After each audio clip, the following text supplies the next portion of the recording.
I'm now going to add the colour to our surface. I want the colour to go through the layers, through the gesso and the veins on the leaves, and to sit onto the surface of the Vilene. To do this we need it quite wet,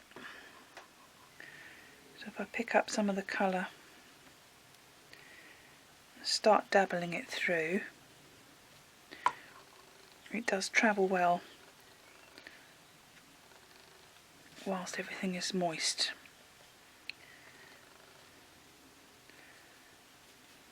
Just randomly add the colours.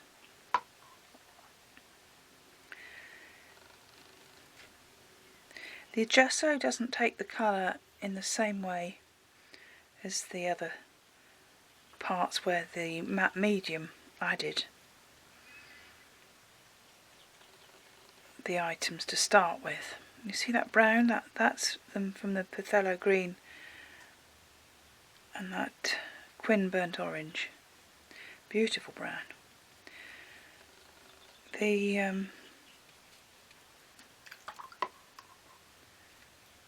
As I was saying, the gesso almost resists and adds yet another version of the colour. So I'll just keep dabbing them on. Where I can see leaves, I can add a different tone.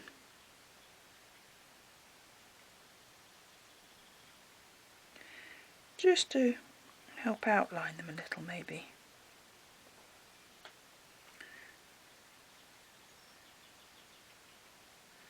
Make them pop out. Though I'm not too worried about the colour going to different areas. I do keep cleaning the brushes. I don't want them to add up as too muddy. I do like a bit of a clarity with the colours on this particular one. You may be after muddy colours. There's nothing stopping you doing that. You've seen some of the pieces I've done. Here's one I did a while ago. And that's very, very few colours, just a dark green and a dark red. But the gold highlights the leaves and the tones very nicely. And of course, this one I did on the watercolour is just predominantly reds with some browns added. This one I'm going for a brighter effect. But as I said, the main thing is to keep things wet so it goes down, under all the things you've added, and onto the Vilene. Lovely Quin gold there.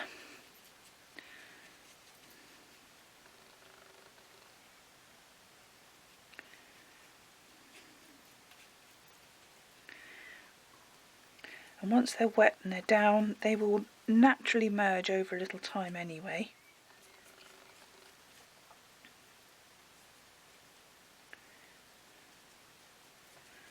I'm just going to get a little bit more of the Quinachrome gold. It's so nice. There we are. Beautiful colour. These tiny touches of the blue are complementary to the oranges on the colour wheel. Try and remember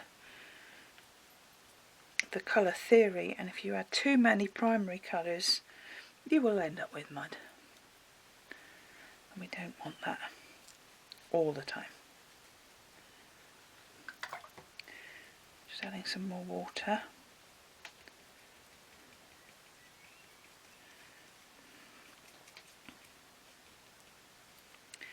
Just to encourage it to sink.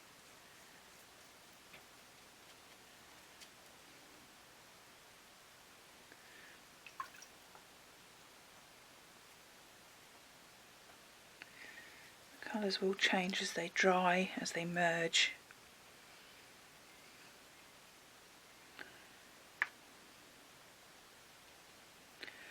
Just going to make some more of that lovely brown again. More dark green there.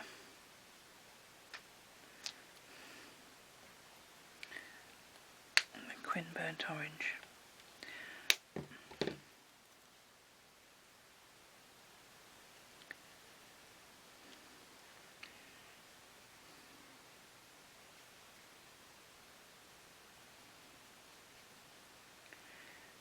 Just to make that leaf pop a little.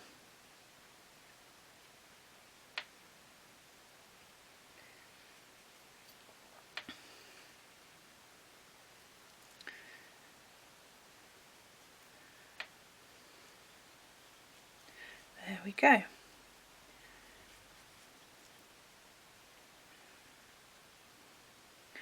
I'm going to bring in just a few spots of the bronze. Mainly where they're resting on the thicker pieces of the gesso.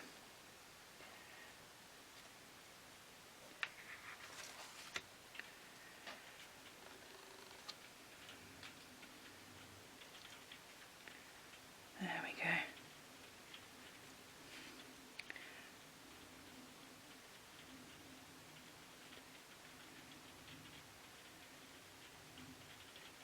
Let them all mix and merge.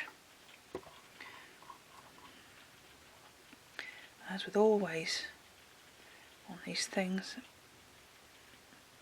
you can always add more later, but you can't take it away. Okay, I think I will leave that to dry and see what I've got later.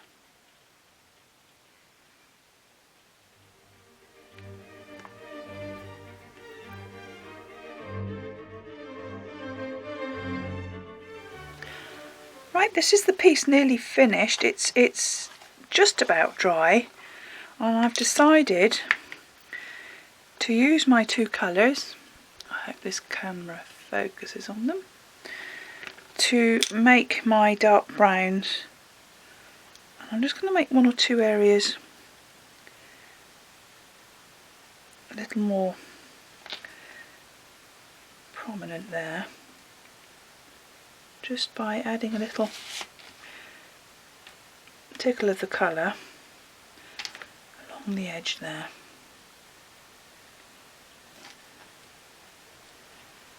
See how that leaf now pops out.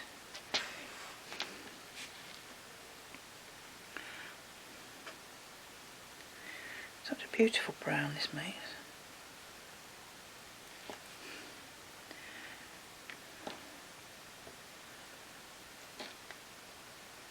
Even a division there between those two leaves. Warm. I don't want it to make it look like there's a line there, so I will just bleed that out a little bit. There's another leaf there.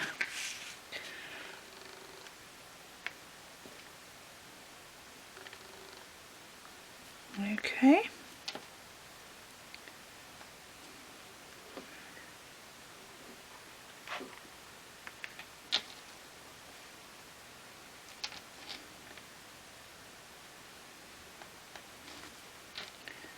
And I think that will just about do.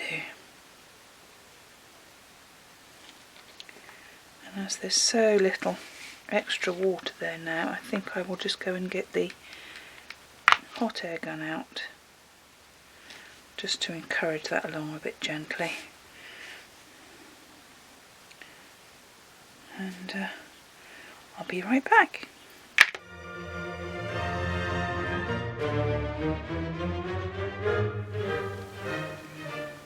Now I'm all dry, going to try and zoom in and so you can have a little better look. And I'm going to add some golden highlights. You can use a gold paint and dry brush. Very, very careful with that one. And there's plenty of gold waxes, finishes and creams out there. Choose what you have, what you prefer working with. I have no preference for any. I'm using the Gilt Cream today, and I find if I take a little out of the pot, pat it into the lid, you don't end up with a big blob on your finger that then ends up as a big blob on your work. So I'm now just going to gently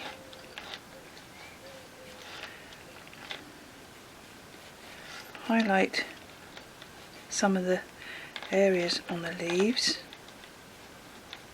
Those ribs on the leaves that we made sure are uppermost, this is where they come into their own really.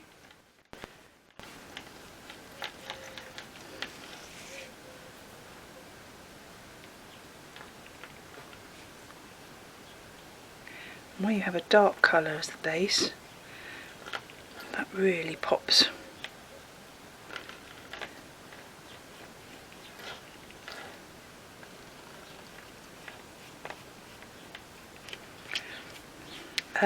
I do have a barrier cream on before I start doing things like this. If you like working with that, or gloves, or whatever it is you use your own common sense for health and safety.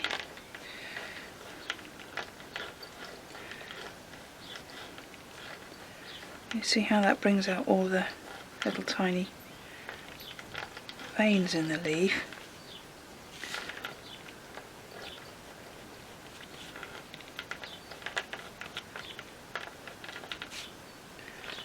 I can do this for ages and ages and ages, but I don't want to overwork it.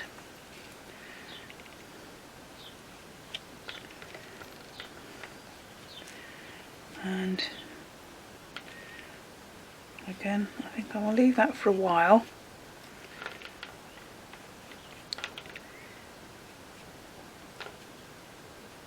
I hope you can see that on the camera.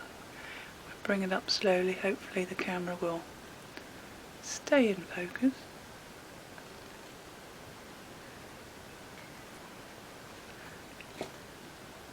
May do a little more.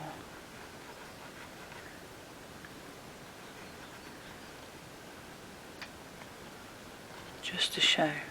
Obviously in the real world it looks a bit different than when it does through a lens, than what it does through a lens. Keep going until you're happy. As I showed with the red one earlier,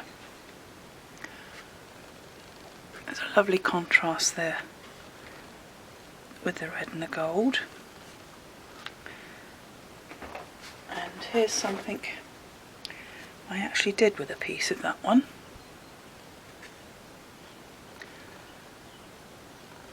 I tore a piece of cardi paper and I flooded that with some black and red colour, and when it was dry I put some gold on the edges and then put this panel on with some hand stitches and made it into a card.